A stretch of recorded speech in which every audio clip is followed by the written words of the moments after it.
Magandang gabi po, Luzon, Visayas at Mindanao. Patay ang isang rider sa pamamaril sa Taguig City na muntik pang mauwi sa pagtangay sa kanyang motorsiklo batay sa maaksyong kuha ng isang video. Nahuligam din ang tangkanyang pagganti ng pamamaril sa mga suspect at ang agad na pagtakas ng mga ito. Arestado naman ang dalawang kaibigan ng biktima matapos ma-recover sa kanila ang nawawalang bag at baril. Nakatutok si Bam Alegre.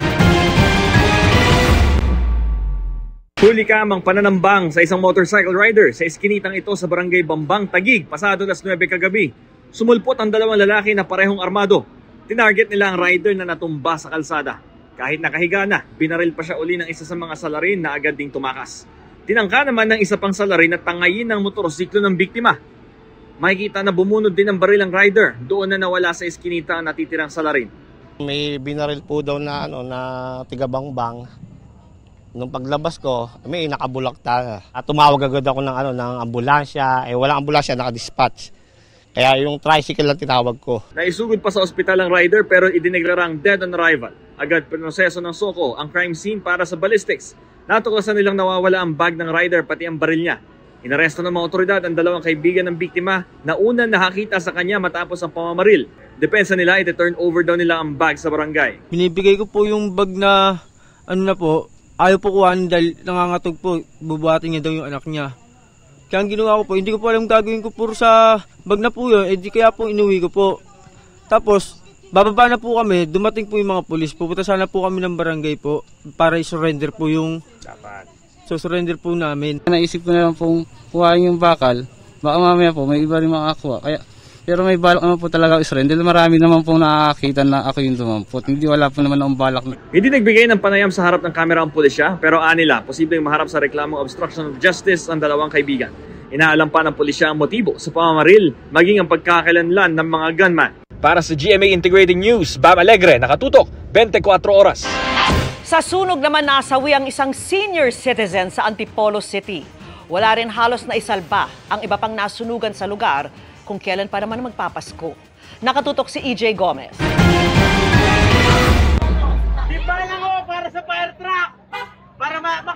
Naglalagablab na apoy ang gumising sa mga residente ng isang subdivision sa Sitio Bulao, Barangay Muntindilaw sa Antipolo City bago mag-alas 12 kagabi. Tanaw ang nagangalit na sunog mula sa kalapit na mga bahay. Umabot sa ikalawang alarma ang apoy. Ibig sabihin, hindi bababa sa 8 fire trucks ang kinailangang rumisponde. Ayon sa isa sa mga naapektuhang residente, nahirapan silang lumikas lalo't bata pa ang kanilang mga anak. Tanging birth certificate lang daw ng pamilya ni Virgie ang naisalba nila. Muntikan na po maiwan yung anak kong isa, 5 taon po. Binalikan po namin yung anak namin, tapos inablot na lang kami ng mama. Mausok po, malaking mainit, yun po. Sobra po masakit.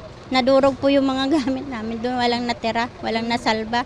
Wala rin daw naisalba kundi ang kanyang cellphone at wallet, ang 78 anyos na si Lolo Armando. Ginising ako nung apo ko, ay paglabas namin, nagliliab na. Ay sabi ko, tubig, sabi nung pinutulan daw ng kuryente. Tapos gumamit ng kandila. Ayun, doon daw nag-umpisa. Problema namin nga ngayon, magpapasko, saan kami matutulog. Bahay namin ay sunog lahat. Ilang oras namang naghintay si Rodel sa paghahanap sa kanilang naiwang 73 anyos na nanay. Mag-aalas 4 kanina nang kinumpirma ng Bureau of Fire Protection ang natagpo ang sunog na bangkay ng biktima. Kami ng mga tubig sabi sa bahay nila para maisalba pa po. Kaso wala na po, sobrang lakas na po ng apoy. Siguro po tulog na tulog po. Saka ulyanin rin po. Mahirap po. Biglaan po yung nangyari. Gabayan na lang po niya po kami magkakapatid. Ang estimate namin na area nung nasunog nasa 500 square meter. Tapos nasa 32 to 35 na families yung affected. Totally burned. Estimate po siguro mga 100 individuals, more or less. Ang challenge po nito, sa looban tayo, masikip ang daan. So nahirapan ng mga bumbero kasi maraming subdivision sa area. So iba't iba yung napasukan, pati nga ako na-delay din ng pagpasok. Inaalam pa ng BFP ang pinagmula ng sunog, gayon din ang halaga ng pinsalang dulot nito. Pasado 1:30 ng madaling araw kanina nang tuluyang naapula ang sunog. Para sa GMA Integrated News, EJ Gomez, nakatutok, 24 oras. Tinamaan naman ng ligaw na bala ng airsoft gun ang isang pasahero ng jeepney sa Binangonan, Rizal. At dahil hindi lang umano siyang nabiktima ng parehong insidente, may panawagan na sa munisipyo na kumpiskahin ang air gun. Nakatutok si Joseph Moro. Nakabaon pa rin ng bala sa likod ni Claudette Jacobo malapit sa kanyang gulugod. Kita sa t-shirt na ito na suot niya nitong Biyernes kung saan tumagos ang bala. Kwento niya, sakay siya ng jeepney noon at papasok sa trabaho nang biglang may naramdaman siya sa kanyang likod habang nasa Binangonan, Rizal. Akala ko po nung una may bumato lang sa akin. Hindi ko po siya pinapansin nung una. Pero bigla po siyang namanhid. Kaya kinuha ko po yung bimpo ko sa bag. Pinunas ko po. Tapos nagulat po ko may dugo. So ang sunod na akala ko po, nasaksak po ako ng ice pick. Kasi sabi po nung katabi ko, butas po yung damit ko. And pabilog po. Dinala siya ng jeepney driver sa police outpost at isinugod siya sa ospital. Sa x-ray lumabas kung ano ang totoong nangyari kay Claudette. Hindi po ako nabato or nasaksak kundi nabaril. Pasalamat na lang din po talaga ako dahil sa likod lang po siya tumama, hindi po sa batok or sa ulo po. Dahil sabi din po sa akin nung police, kung tumama yun sa ulo ko or sa batok ko, baka wala na po ako ngayon. Dito sa bahaging ito ng Tagpos National Road sa Binangonan, Rizal nangyari yung insidente. Umaga, papasok pa lamang sa trabaho si Claudette kaya maraming pa siguro mga sasakyan at tao. Pero palaisipan pa rin sa kanya hanggang ngayon kung saan nanggaling at sino ang namaril nung umagang yun. 3 araw na nakabaon ng bala sa likod ni Claudette pero ligtas naman na siya bagaman nakakaramdam ng sakit. Sabi po nung tumingin po sa akin na surgeon, aantayin daw po siyang umangat, then tsaka lang po siya ooperahin or tatanggalin po. Ang hirap po kumilos dahil lalo po ngayon malamig, kumikirot po siya. Ang sabi po sa akin, basta daw po naturukan ako ng anti-tetano and tuloy-tuloy daw po yung antibiotics ko. Wala naman daw pong masamang mangyayari. Sa isang text message ayon sa Binangonan Municipal Police Station, bala ng airsoft gun o pellet daw ang tumama kay Claudette. Iniimbestigahan pa rin kung sino ang posibleng suspect. Pagpunto ngayon ni Claudette, hindi lamang siya ang nakaranas nito dahil may ibang nag-comment sa post niya na nakaranas din ng ganito. May isang 17 naman tinamaan nitong Marso lamang sa Angono, Rizal. May isang nag-post tungkol sa kapatid niyang tinamaan noong nakaraang salubong sa bagong taon na hindi pa umaangat ang bala ng airsoft.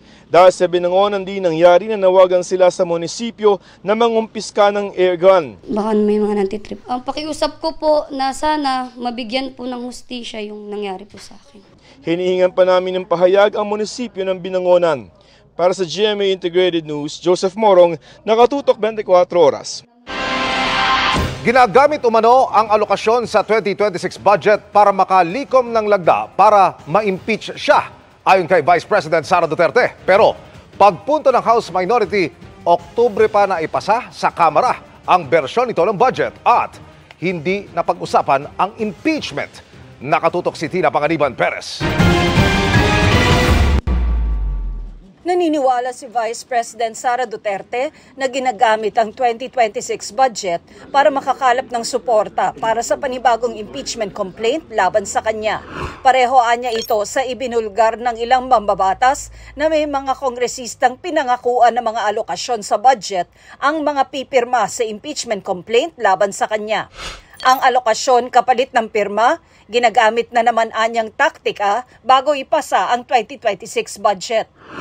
Noong nakaraang linggo lang, sinabi ng bagong alyansang makabayan na naghahanda na sila para sa paghahain ng panibagong impeachment complaint laban sa bise kapag natapos na ang 1-year ban sa February 5, 2026.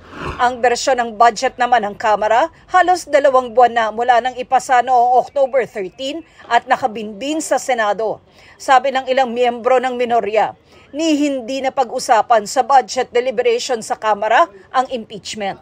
So I don't think it's fair for her to tie up yung issue ng impeachment, possible filing of new impeachment complaint against her sa budget process kasi natapos na nga yung budget process sa House.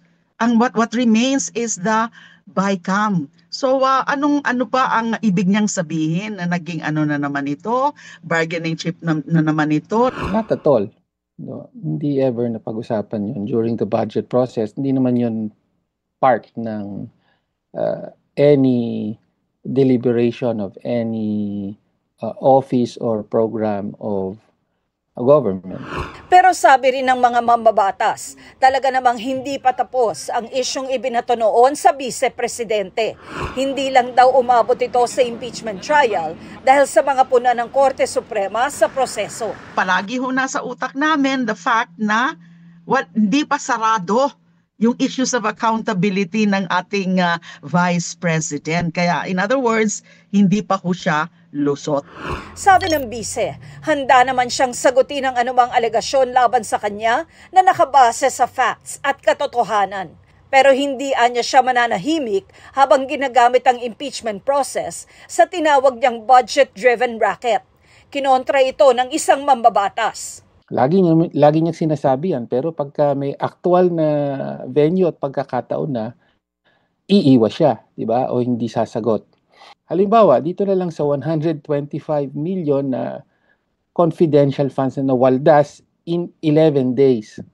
No, hindi pa rin niya sinasagot, hindi pa rin niya pinapaliwanag. Para sa GMA Integrated News, Tina Panganiban Perez, nakatutok, 24 oras.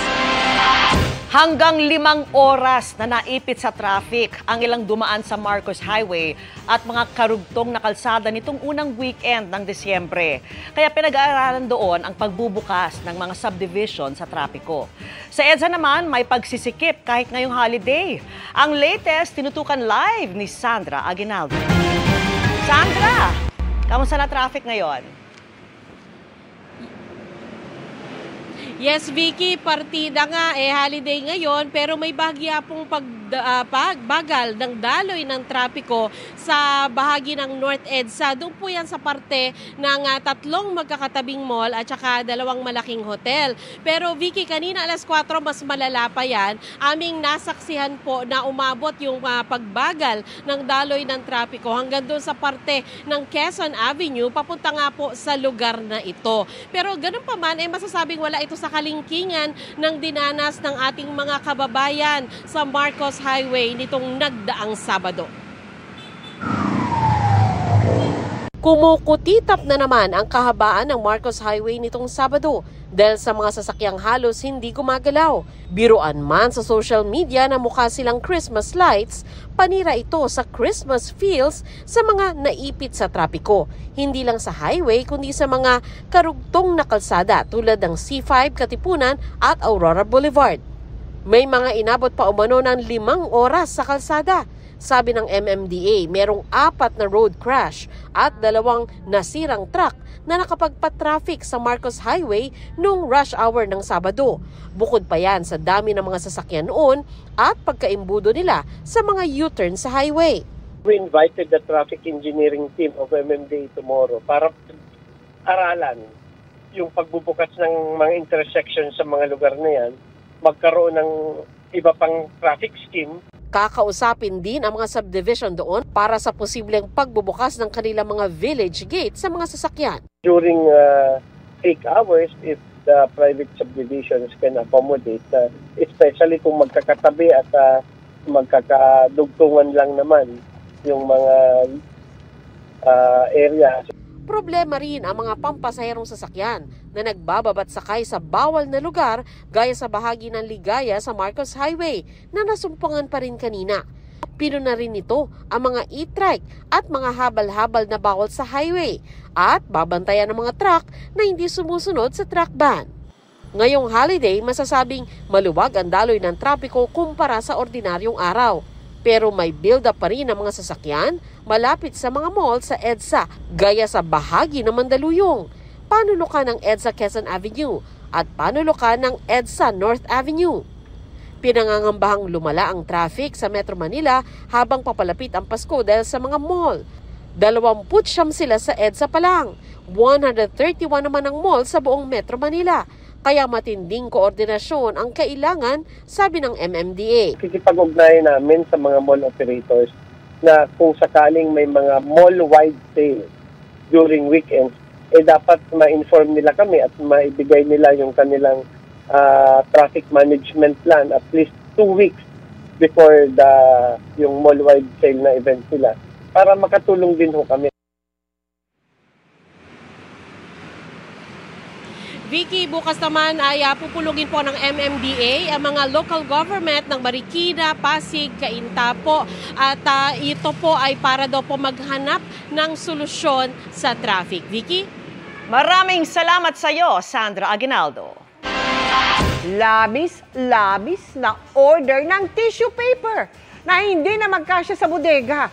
Ang isa sa mga pinuna ng Commission on Audit sa gastusin ng Social Security System o SSS. May mga kulang din ang nakuhang funeral benefit habang ang ibang patay, nakakatanggap pa rin ng pensyon. Nakatutok si Maki Pulido. Tila hindi pondo ang ikinatatakot na maubos ng Social Security System kundi tissue paper sa dami ng in-order nito noong 2024. Sa audit report ng COA o Commission on Audit, mahigit 140,000 rolyo ng tissue paper ang in-order ng SSS na nagkakahalaga ng halos 13.2 million pesos. Sobra pa ito sa 2 buwang supply na kailangan ng SSS. Sa sobrang dami ng supply, hindi ito nagkasya sa kanilang bodega. Ayon sa COA, mahigit 116,000 rolyo ng tissue paper ang nasa bodega pa ng mga supplier na batay lang sa verbal agreement at wala man lang pinirmahan kaugnay sa pag-iimbak. Sabi ng COA, malinaw itong paglabag sa patakaran sa mga transaksyon at operasyon ng gobyerno. Puna ng mga state auditor, may panganib na mawala o masira ang 100,000 tissue paper at indikasyong di na pagplanuhan ng maayos ang procurement. Nakahihinayang, lalo kung masayang. Lalo't sa 6,548 pesos na monthly average pension ng SSS, ang pinambili ng tissue paper ay katumbas ng 1 buwang pensyon ng nasa 2,000 pensioner. Kung funeral benefit naman, hanggang mahigit 600 yumaong miyembro ang maaaring matulungan. Pero kahit sa mismong funeral benefits, pinuna. Halos 300 kasi ng mga nag-claim ang kulang ang binigay na funeral benefit. Lumabas sa COA audit na may underpayment na halos 3 million pesos dahil sa hindi kompletong computation ng mga kontribusyon ng mga yumaong SSS member. Maaring naapektuhan daw nito yung entitlement o binipisyong karapatang matanggap ng mga asawa o kaanak ng mga yumaong SSS member. Kung merong nagkulang sa funeral benefit, may mga miyembro namang nakatanggap pa rin ng pensyon kahit patay na. Napuna ng mga auditor na nagbayad ang SSS ng higit 24 million pesos na pensyon para sa mga yumaong mga miyembro. Ayon sa COA, naha-highlight nito ang kahinaan sa pagbabantay sa kanilang pera para maiwasan ang pagkawala o pagkasayang ng pondo kaya't nalalagay sa panganib ang pension fund ng SSS. Sa kabila ng mga punang ito, sabi ng COA, sa ilalim ng Prestige Award ng SSS, binigyan nila ng 50,000 pesos cash incentive ang mahigit 6,500 na mga opisyal at empleyado na may kabuang halaga na 333 million pesos. Ipinunto ng mga auditor na batay sa CSC Memorandum Circular, maaari lamang magbigay ng pera bilang gantimpala kung may hakbang ang binigyan na nagresulta sa pagkakatipid ng pondo. At ang igagawad na pera sa kanila ay hindi dapat lumampas sa 20% ng natipid. Pinasusumiti ng auditor sa SSS ang kanilang batayan. Kung hindi ay pinapasauli ang cash incentive. Giit ng SSS, meron silang mahigit 16 billion pesos na productivity-related savings. Ang incentive ay katumbas umano ng ekstrang pagsisipag ng mga empleyado kahit kulang sa tauhan. Kaya nakatipid ang SSS ng pambayad sa ekstrang tao. Hinihingi pa namin ang komento ng SSS sa iba pang mga puna ng Commission on Audit. Para sa GMA Integrated News, Maki Pulido, nakatutok, 24 oras. Mga kapuso, hindi na lamang sa kantang pamasko na malamig ang simoy ng hangin dahil sa Baguio City. Higit pa sa karaniwan ang ginaw ngayong amihan season. Kaya bukod sa panlamig na OOTD, patok doon ang mainit na sabaw at kape. Mula sa City of Pines, nakatutok live si Darlene Kai. Darlene. Emil, 20 degrees yung temperatura dito sa Baguio City. Saktong lamig, pero alam niyo ba, Emil at mga kapuso, na kaninang umaga at nung nagdaang weekend ay di hamak na mas malamig ang panahon dito. Kaya naman sinamantalayan ng maraming turista. Buong araw makulimlim ang kalangitan at malamig ang simoy ng hangin dito sa Baguio City. Bumagsak sa 13.6 degrees Celsius ang temperatura rito sa Baguio kahapon. Mas malamig na 12.6 degrees naman noong Sabado. Kaya nararanasan ngayon ang pinakamalamig na panahon mula nang mag-umpisa ang amihan season na nagdadala ng malamig at tuyong hangin sa maraming lugar sa bansa. Sumakto yan sa long weekend kaya na-enjoy ng maraming turista. Malamig. Actually parang nasa US yung klima. Ano pong ginawa niyo para hindi masyado hindi kayo ma-enjoy yung lamig, pero at the same time hindi kayo magkasakit? Walking. Walking kami sa sa Session Road. Nagdala kami ng sweater namin kasi alam namin malamig dito. Pila nga ang mga nagpapapicture dito sa iconic na Lion's Head sa Cannon Road. Marami ring namamasyal at nagbibisikleta kanina sa Burnham Park. Karaniwang kasama sa OOTD nila ang mga jacket, sweater at balabal. Yan ay kahit sarado pa rin ang Burnham Lake na sumasailalim sa rehabilitasyon. Ngayon medyo malamig, magandang panahon. Nakahanda naman po kami, may dala kaming mga jacket, bonnet. Kaya mabenta ang strawberry taho na bukod sa masarap ay pampainit din sa pakiramdam. Mas malamig po talaga po ngayong December. Sa mga gantong panahon po, mas masarap po kumain sa mga yung ramen, ganun po. Para po mainitan. Tsaka po yung ito pong taho. Dito naman sa roof deck ng isang mall, nilasap ng ilang turista ang malamig na simoy ng hangin. Ang magkaibigang Eddie at Emil naka-turtleneck pa. Kape naman ang pampainit nila habang nagkukwentuhan. Paghigop naman ng mainit na sabaw ng mami ang panlaban ng ilang dumayo sa pagbubukas ng Enchanting Baguio Christmas Rose Garden sa Burnham Park. Sarap nito, Brad, no? Wow. Oh, ha? Number one. Okay to, man. Pinipilahan niya ang kainang ito dahil sa kakaibang mami na ang pampalasa ay kiniing o smoked meat. Isa pang manlaban sa lamig ang kanilang Black Forest Cake Coffee na may dark chocolate, whipped cream at cherry on top. Sabi ng Pag-asa, simula pa lang ito ng malamig na panahon. Asahan daw na mas bababa pa ang temperatura at lalo pang lalamig sa mga susunod na araw. Around between 11.4 to 14.3 po yung lowest temperature na forecasted ng Pag-asa ngayong December, and then between 7.9 to 11.8 yan po yung mga possible na mga lowest temperature na pino-forecast po ng Pag-asa mula January up to February 2026. So medyo mas papalamig pa at mararanasan pa rin natin yung mga tinatawag nating cold surges. Pero dapat ding mag-ingat, sabi ng Pag-asa, dahil nakapamiminsala rin ang sobrang lamig na panahon. Mag-ingat yung ating mga kababayan, lalo na po dyan sa may mountainous areas ng Luzon, dyan sa may Car, dahil possible din po yung formation ng mga frost. So, posible pong maka-apekto dun sa kanilang mga tanim sa ating mga high-value crops dyan po sa may Car region. Emil, isa sa mga pwedeng pasyalan itong Christmas Village ng Baguio Country Club. Katulad po ng nakikita nyo sa mga oras na ito ay marami-rami na rin yung mga turista. Christmas in Japan ang tema at merong mga snow dito na pwedeng ma-experience ng mga bisita kahit hindi po kayo lumalabas ng Pilipinas. Yan ang latest mula dito sa Baguio City. Balik sa'yo, Emil. Enjoy, ingat at maraming salamat, Darlene Kai. Happy Monday, chikahan mga kapuso! Excited pero may halong kaba ang ating kapuso singers na magre-represent sa Pilipinas para sa Veiled Cup Korea. Kamusta kaya ang kanilang paghahanda sa kompetisyon? Makichika kay Athena Imperial. Exceptional vocal strength at undeniable Filipino talent.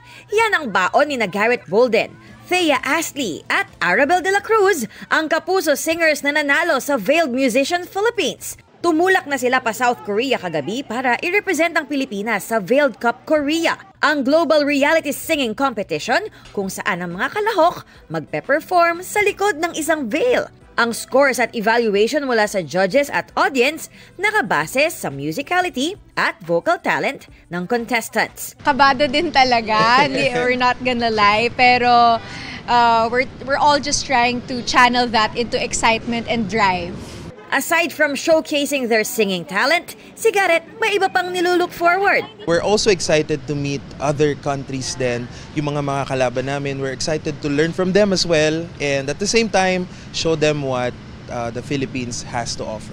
Si Arabel na recently ay isa sa runners-up sa 2025 season ng The Clash, overwhelmed sa opportunity. Pero she's up for the challenge. At dahil nagsimula ng mag-snow ngayon sa South Korea, preparations for this, unang-una syempre sa mga gamit namin na dadalhin doon. Kasi kailangan prepared kami kasi right now taglamig na talaga and pumatak na yung snow a few days ago. Kailangan namin ingatan ng aming voice.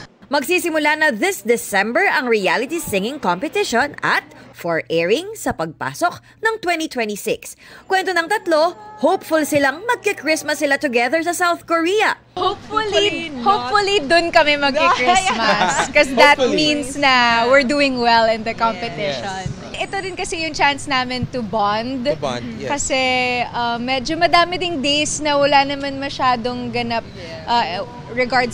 in regards to the competition. So may chance talaga kami to really get to know each other. Athena Imperial updated sa Showbiz Happenings. Mahigit 100,000 individual ang apektado ng bagyong Wilma na isa ng low pressure area ngayon at shear line na nagpabaha rin sa ilang bahagi ng bansa. Bago magtapos ang taon, may susunod pa kayang bagyo, lalo't may umiiral din na La Niña. Alamin po sa pagtutok ni Ivan Mayrina. Sa Dolores, Eastern Samar naglandfall ang bagyong Wilma bago nito tawirin ang iba pang probinsya ng Visayas at humina bilang low pressure area. Dahil sa halos tuloy-tuloy na pagulan, mabilis na tumaas ang tubig sa sapang ito sa Balamban, Cebu. Ramdam din ang pabugso-bugsong hangin na dala ng bagyong Wilma sa ilang bahagi ng Western Visayas, gaya ng Aklan. Kasabay ng bagyong Wilma ang epekto ng shear line na nagpaulan din sa ilang bahagi ng Bicol Region. Sa Viga, Catanduanes, umapaw ang spillway kasunod ng halos walang tigil na pagulan. Binahangin ang kalsada at pinasok ng tubig ang ilang bahay. Sa pinakahuling datos ng National Disaster Risk Reduction and Management Council o NDRRMC, halos 58,000 pamilya, katumbas sa mahigit 100 at 30,000 individual ang apektado ng bagyong Wilma at shear line. Sa ngayon, wala pang datos tungkol sa casualties at halaga ng pinsala mula sa pananalasa ng masamang panahon. Ika-23 na itong bagyo, pero papasok pa lang ang ikalawang linggo ng Disyembre. Posibleng hindi pa yan ang huli ayon sa Pag-asa. Naka-23 na po tayong bagyo ngayong taon at posibleng may isa pa po bago po magtapos itong taon, which is above average po dun sa bilang bagyo na natatanggap natin ng mga around 19 to 20 tropical cyclones a year. Higit sa karaniwan ang bilang ng mga bagyo dahil may umiiral na short-lived La Niña sa bansa simula pa noong Agosto. Ibig sabihin, mas marami sa karaniwang ulan ang bubuhos sa bansa at mas maraming bagyo ang maaaring mabuo dahil sa pag-init ng temperatura ng dagat malapit sa Pilipinas. Ang ganitong kondisyon, maaaring tumagal hanggang Pebrero ayon sa Pag-asa. Kaya naman maliban sa mas malamig na temperatura, kailangan ding paghandaan ang mas maraming mga pagulan. Mas tumataas po yung tsansa ng ating pagkakaroon ng ulan at maaari pa rin to ay magpatuloy hanggang at least first half po ng February. Kaya ibayo pa rin po natin pinag-iingat yung ating mga kababayan, lalong-lalo na po yung nasa eastern section ng ating bansa. Para sa GMA Integrated News, Ivan Mayrina, nakatutok, 24 oras.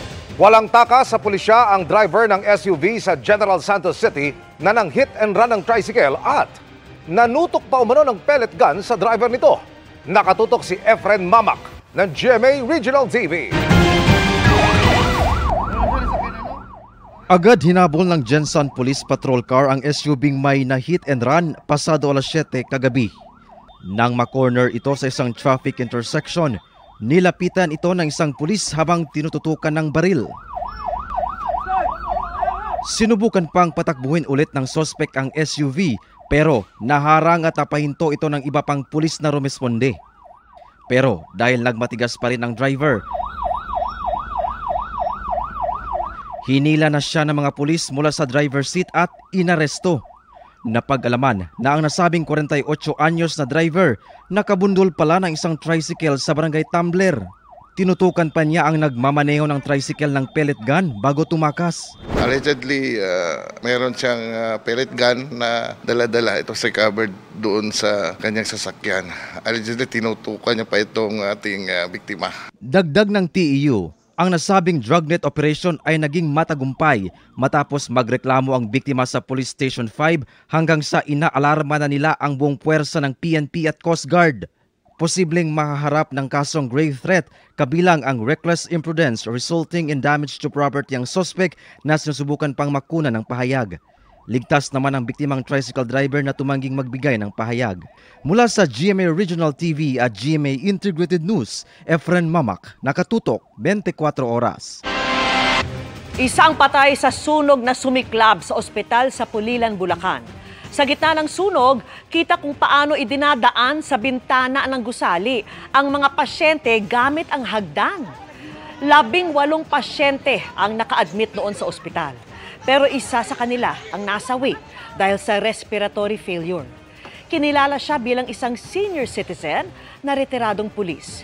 Inilipat naman ang iba sa karatig ospital sa lugar. Umabot ng mahigit 3 oras bago tuluyang naapula ang sunog. Inaalam pa ang sanhi at halaga ng pinsala. Kung kailan naman magpapasko, saka nagkakainitan sa ilang pagdiriwang. Sa Antique may nagsuntukan sa masaya sanang pagbubukas ng mga ilaw pampasko. Habang sa Capiz, 6 ang sugatan sa Rambol sa isang festival. Nakatutok si Kim Salinas sa GMA Regional TV.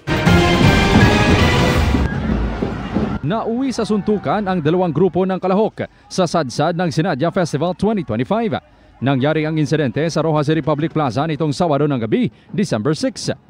May nagliparan pang drums hanggang sa maririnig na pumito na ang rumesponding otoridad.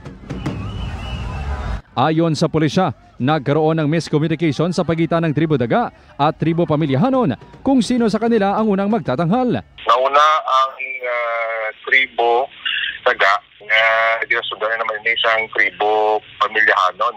So, upang nakalibot niya ang Tribo Daga, nakibot ni Sulaya nila ang Tribo Pamilyahanon. Kung sabihin, dapat nagasulod niya sila sining sa likod ng porsyon. Kabangdanan, nagpungguan na yung sining mga drum. Dito, wala nag-intindihan na. Dahil sa nangyari, 6 ang nagtamo ng minor injuries. 2 sa mga ito, minor de edad. Hindi na ikinusuriya ng pulisya ang mga sangkot, ngunit nakatakda ang mga itong ipatawag. Nagkasuntukan din sa isang kainan sa Barangay Poblacion Elawod, Pasay City. Nagkagawan pa ng kutsilyo habang nagtumbahan ang mga mesa at upuan. Ayon sa pulisya, nag-iinuman raw noon ang mga sangkot sa gulo nang magsimula ang gulo sa pagitan ng grupo ng mga taga Pasay City at may-ari ng food kiosk hanggang sa nadamay ang grupo ng taga Dueñas. May isa ka grupo nga ara sa tiya ka lamisa. Ang daw ginpukpuk yung balancer ang lamisa. And then daw wala ito niya na isang tag-iya, nagbinaisay. And then ang papiyak naman nga lamisa doon na ulapit. Amo to sila sanggamo. Wala naman raw nasaktan sa insidente. Nagkausap na ang mga sangkot. Sa Bugasong Antique naman, nagkaroon rin ng gulo sa opening of lights ng bayan nitong Sabado, December 6. Makikita sa video ang pagsuntok ng lalaking nakaitim sa isa pang lalaki. Ngunit nang tumulong na ang kasamahan ng lalaking sinuntok, kaagad na tumakbo ang lalaking nanuntok hanggang sa naghabulan na sila sa gitna ng plaza. Suno man tandang istorya na nagkakusaladahay lang sinda. So manan mo man ang mga kabataan sa tudag pa lang gusto hindi nakabatas na tulokon, no. So amo lang na ang tinunaan pag nagsanay sinda. Wala namang nasaktan sa insidente. Nagkaareglo na ang mga sangkot sa insidente na napagalamang taga Valderrama, Antique. Mula sa GMA Regional TV at GMA Integrated News, Kim Salinas, nakatutok 24 oras.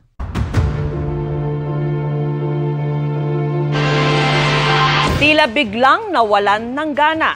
Ganyan ang tingin ni Senador Panfilo Lacson sa ikinikilos ng Malacanang kaugnay sa mga hakbang para mapalakas ang Independent Commission for Infrastructure o ICI na nag-imbestiga sa mga anomalya sa mga flood control project. Ipinagtataka raw yan ni Lacson lalo't nagagawa naman daw ng ICI ang layunin nito na makakuha ng impormasyon para sa paghahain ng kaso laban sa mga nasa likod ng pangungurakot sa pondo ng bayan. Sinabi ni Lacson kasunod ng pahayag ni Palace Press Officer Undersecretary Claire Castro na sana raw hindi ma-question ang constitutionality ng isa sa batas na Independent People's Commission o IPC ang mas makapangyarihang lupon na hahalili sa ICI. Paliwanag niya, baka raw kasi madoble lang nito ang trabaho ng Ombudsman at Justice Department. Pero pagtitiyak naman ni Castro, hindi huhupa ang nais ng Pangulo na mapanagot ang mga umabuso sa pondo ng bayan. Suportado raw ng Pangulo na mapalakas ang ICI. Mga kapuso, marami ring humabol sa long weekend sa Tagaytay. Punuan ang mga pasyalan at siksikan sa ilang kalsada. Pero nakatulong kaya ang isang kontrobersyal at viral na flyover doon na bukas na raw ngayon? Alamin na natin sa live na pagtutok ni Mark Salazar. Mark! Emil, off to Tagaytay na naman yung mga in the mood for Christmas. Ika nga, at nagkita-kits kami dito kanina habang hinahampas kami ng 24 degrees Celsius na hangin. Siyempre, Palace in the Sky ang to-go ng mga turistang Christmas breeze ang habol. Sa kapal nga naman ng fog, mas madaling mag-imagine ng White Christmas. At umaura na rin pang Instagram. Yan lang po yung nakasanayan ko. Mahilig talagang pumorma. Kahit ang malamig. Carry naman yung weather. I'm wearing a leather jacket. Ang ginaw dito, hindi namin in-expect. Kung meron galing Mindanao na dumayo sa Tagaytay, meron din taga Visayas. Hindi raw pwedeng hindi dumaan ang Tagaytay kung may tsansa naman. Nanggaling po kami sa outing, Christmas party po namin. Saan kayo nag-outing? Sa Batangas po, then dumaan na lang po kami dito. Siyempre, Tagaytay po, outfit. Okay. Taga saan ka? Opo, sa Negros Occidental po. Hello po. Hindi po ako prepared kasi may outing lang po talaga kami. Tapos biglang nandito na kami, ang lamig. Foreigners at balikbayan ang normal ng bisita ng Tagaytay. I just wanted to see the volcano. I have never seen it. That's the smallest volcano in the world, huh? I think so, but it's nice. It looks nice. It's fun to come here home, but it's not home for me. Australia's home. Sinamantala ng marami ang long weekend dahil sa kapistahan ng Immaculate Conception. Puno tuloy ang mga sikat na pasyalan sa Tagaytay. Fiesta sa Dasma kaya walang pasok. Immaculate Conception. Traffic na sa Dasma. Okay lang? Sinuong nyo rin? Gabi na lang kami uwi. Inasahan na ng ilan ang masikip na eksena sa Tagaytay kaya naghanda talaga silang mag-picnic na lang kahit sa roadside. Ang dami ring rider na umakyat sa Tagaytay na picnic rin ang pahinga. Para pag nagutom na hinto, kakain kami. Bukas na nga pala ang kontrobersyal na Tagaytay Mendez flyover. Napaluwag naman ito kanina ang daloy sa Tagaytay Mendez Crossing.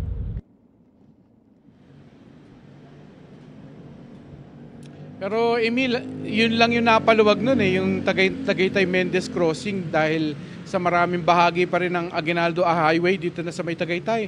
At yung Tagaytay Nasugbu Highway, matraffic pa rin. At sinasabi nila na tuloy-tuloy na yung bigat ng traffic na yan hanggang sa pagkabagong taon na. Yan ay isa yung dapat ikonsidera kung talagang aakyat pa rin kayo dito para makaporma-porma lang. Emil. Ingat at maraming salamat, Mark Salazar.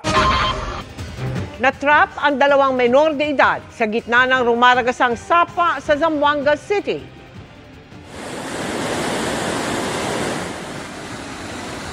Nakatuntong sa malaking bato ang dalawang binatilyo ng datnan ng mga residente at otoridad. Gamit ang lubid, buwis buhay na lumusong sa tubig ang barangay kapitan at isa-isang sinagip ang mga binatilyo. Ay sa barangay, umuulan sa bundok kaya biglang tumaas ang tubig.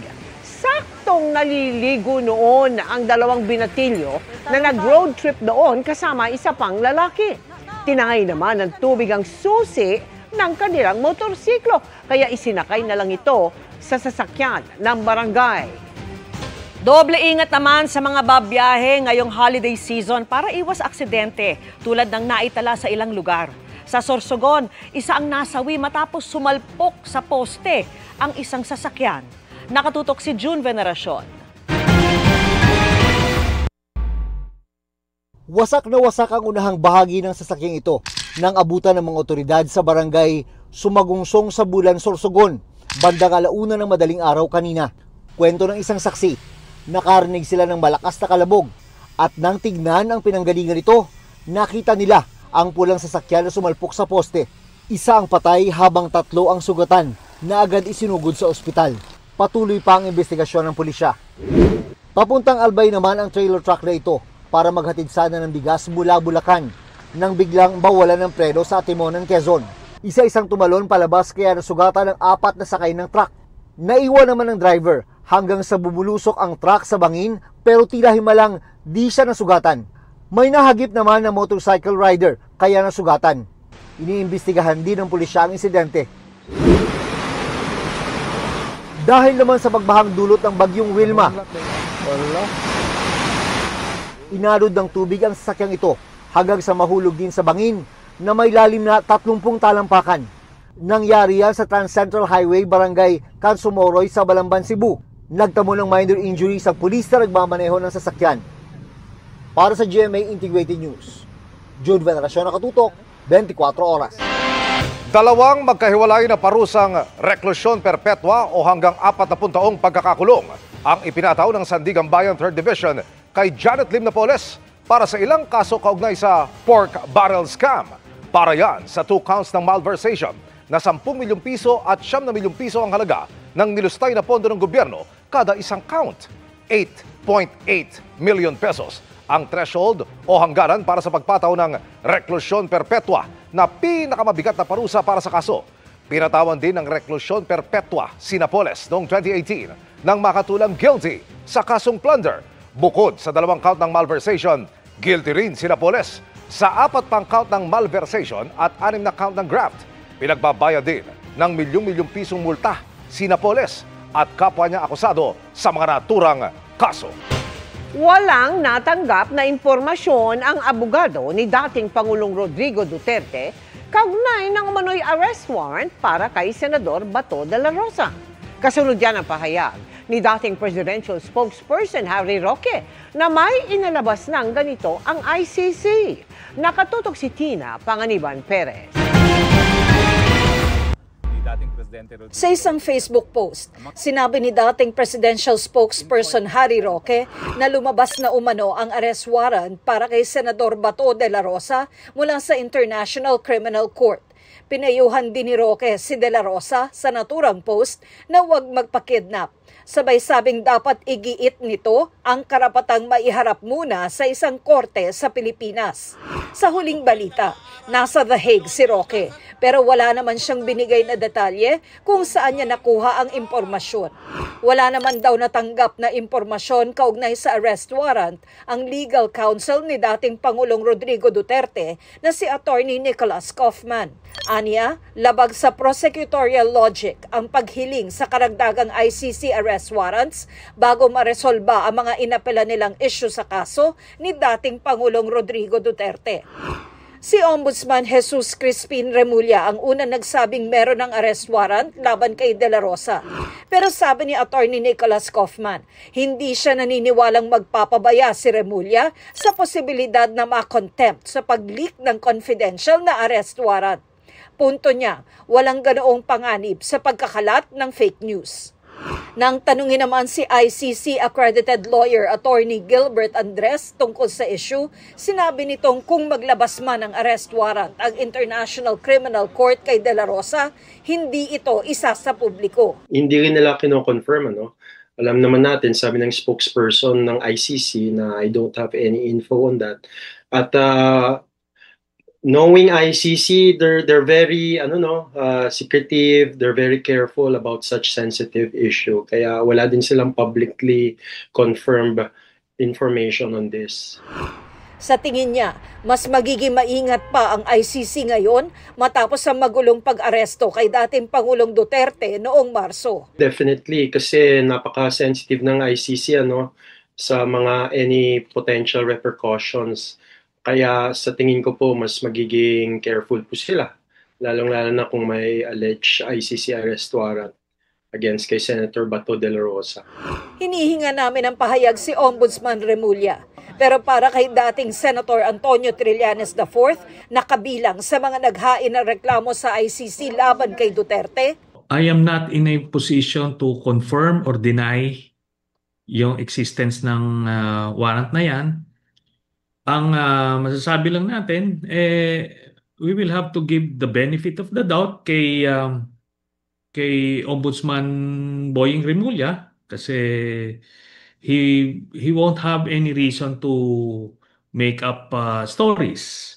Para sa GMA Integrated News, Tina Panganiban Perez, nakatutok, 24 oras. Mga kapuso, kahit isa na lamang low pressure area ang dating bagyong Wilma, ramdam pa rin ang epekto nito sa ilang bahagi ng bansa. Huling namataan ng LPA sa layong 200 kilometers east-southeast ng Puerto Princesa City sa Palawan. Ayon sa Pag-asa, posibleng mag-dissipate o malusaw rin ito sa mga susunod na araw o oras. Pero bukod sa LPA, patuloy ring makaka-apekto sa bansa ang amihan, shear line at easterlies. Base sa datos ng Metro Weather, umaga bukas maulan na agad sa malaking bahagi ng Northern at Central Luzon, lalo na sa Cagayan, Isabela, Quirino at Aurora. May kalat-kalat na ulan din sa Mindoro Provinces at Palawan. Magpapatuloy yan sa hapon at may mga pag-ulan na rin sa malaking bahagi ng Mindanao. May chance rin ng ulan sa ilang bahagi ng Metro Manila bukas.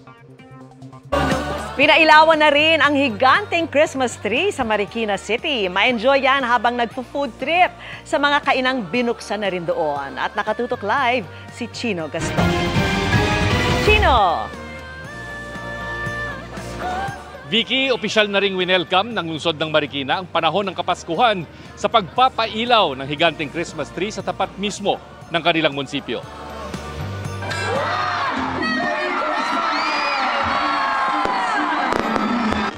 Mas mataas pa sa gusali ng Marikina City Hall ang Christmas tree ng lungsod na may mga nakailaw pang paru-paro sa palibot. Ang Christmas tree lighting nasundan ng pagtatanghal mula sa mga estudyante ng mga pampublikong paaralan ng Marikina. Meron ding mga kainan para sa mga gustong mag-food trip. Kasi napaka-peaceful po sa Marikina eh. So, pag mga ganitong event, talagang kahit yung mga anak namin, sinasama namin. Kasi alam naming safe sa Marikina. Araw-araw naman po dumadaan dito sa Marikina po. Bali na ano lang po namin, na nakita ko lang po na may gatong event po.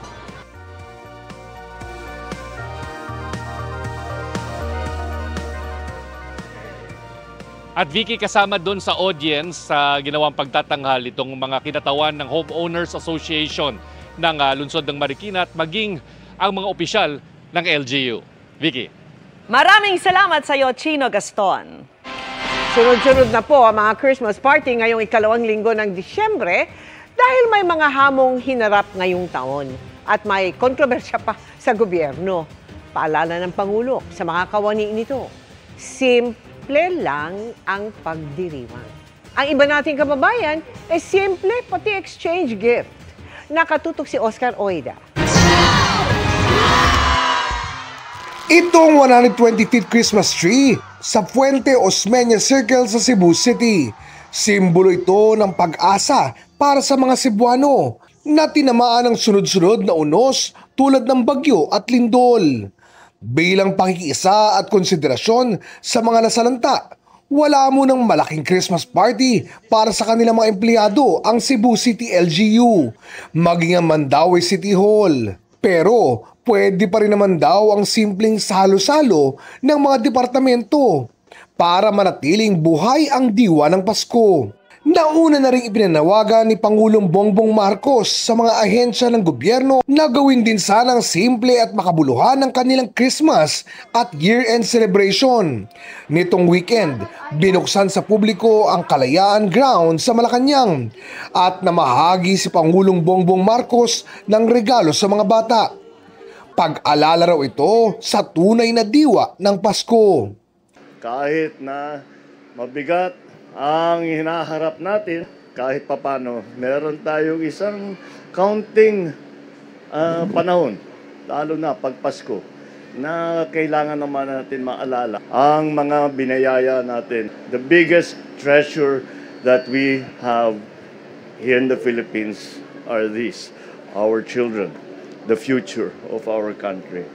Sa tingin naman nakausap namin, mahalaga pa rin ang pagtitipon at pagdiriwang tulad ng Christmas parties, lalo na sa gitna ng mga hamon sa buhay. Yes po, kasi syempre 'di ba once a year lang po natin na raranasan yung Christmas party, tsaka yun lang po yung araw na parang magsasama-sama po yung mga magkakatrabaho po. So parang yun din yung way para magbigayan, magsaya. Parang yun na po kasi 'di ba yung nakasanayan ng Pilipino, yung parang meron siya na Christmas party every year. Kung tatanggalin po, parang hindi naman din po maganda. Yung one day na yon na celebration nyo, feel nyo yung Christmas kahit malayo po kayo sa mga pamilya nyo, na yung spirit ng Christmas, ma-enjoy nyo kahit papano. Hindi naman daw kailangang maging magarbo ang party. Hindi rin kailangang mahal ang regalo ngayong season of giving. Isa nga sa mga nauuso ngayon ang small gift exchange. Ang siste, bawat tao sa grupo magdadala ng small items para sa lahat ng kasama. Kwento ng grupo ni Hughes Cooper CJ Yap, mas na-excite daw sila dito kaysa sa traditional na exchange gift. Maganda rin daw na nakakuha sila ng hindi lang isang regalo na magagamit daw nila sa pang-araw-araw. Maliit man daw ang mga regalo o ang pagdiriwang, malaki naman ang ngiti sa kanilang mga muka. Dahil ang Pasko, kahit simple, masaya pa rin basta't sama-sama. Para sa GMA Integrated News, Oscar Oida, nakatutok, 24 oras. Masusubok muli ang galing ng mga Pinoy sa 2025 Southeast Asian Games na bubuksan na sa Bukasa sa Bangkok, Thailand. Si Alex Iyala ang isa sa mga magiging flag bearer pero excited na rin ang ibang atletang Pinoy. Ang mga paghahanda roon, tinutukan live ni Jonathan Andal.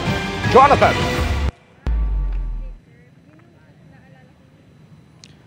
Emil, Sawadee-krap mula rito sa Bangkok. Andito ako ngayon sa Rajamangala National Stadium. Dito po gaganapin bukas yung opening ceremony at yung parada ng mga atletang kalahok sa 2025 SEA Games.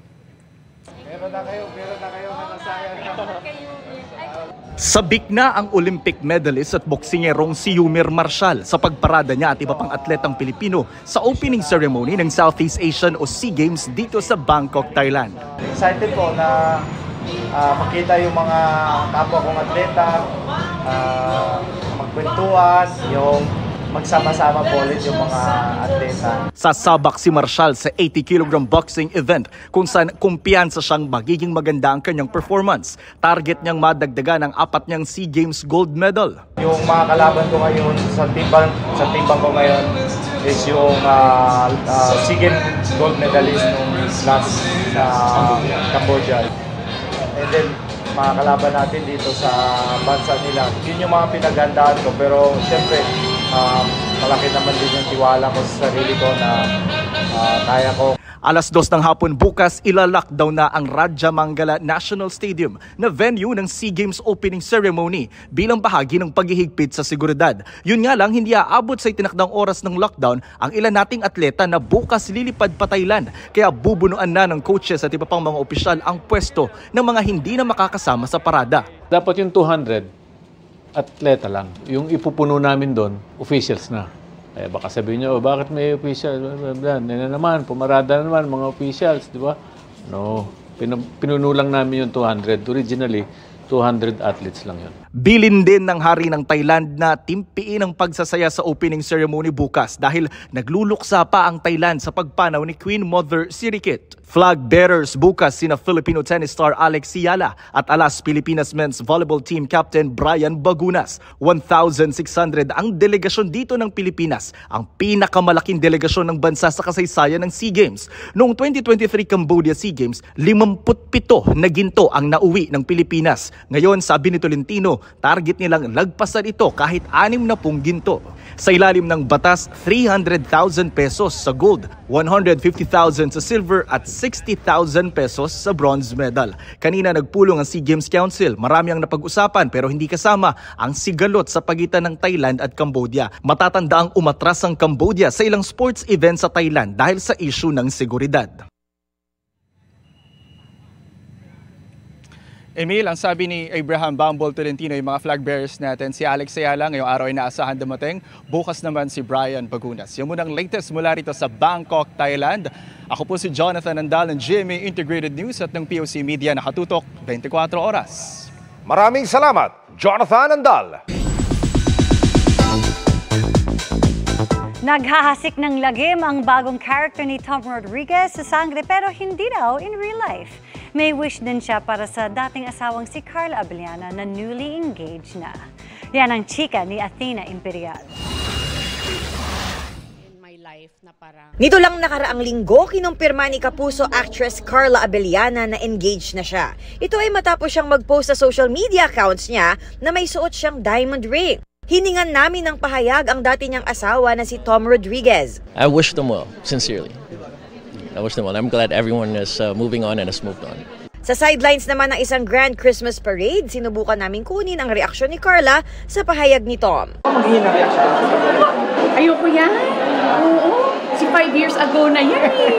Ang luma naman niya. Hindi naman ikinaila ni Tom na naging madali ang pagpapawalang bisa ng kanilang kasal ni Carla dahil US citizen si Tom. Nag-asawa at nagkaanak na rin siya at bumuo ng sarili niyang buhay. Sa ngayon, abala si Tom in his villain era bilang si Gargan sa Encantadia Chronicles Sangre. Bilang tagapangalaga ng itim na brilyante, hindi lang daw siya ang pangunahing katunggali ng mga sangre dahil gusto rin niyang maghasik ng lagim at wasakin ang buong Encantadia. Happy ako kaya I'm enjoying my villain era. Oh, Gargan, yeah. It's cool. Ako yung pintado yung mukha na bathala ng pagkawasak. Espesyal daw ang role na ito para kay Tom, lalo at fan daw ang pumanaw niyang ama ng Encantadia. To be part of Sangre, especially since it's very close to my dad, yung 2016 version, nung nasa States ako with him while he was in his final chapters. In bed lagi, pag 7 p.m. na may show. So we would put it on. So pati ako napapanood ng konti. So in a way, parang it's nice na now I'm part of that. Na-enjoy rin daw nito ang pagganap kay Gargan, lalo at na-miss niya ang pagtulong-tulong sa likod ng produksyon. Our work is collaborative, yun yung ang saya at saka nakakamiss talaga na pagpunta mo sa set, parang kinukumpul yung laruan yung lahat and you guys play and everything informs parang my character eh. Kasi yun nga, you don't know where it's gonna go ultimately. Athena Imperial updated sa Showbiz Happenings.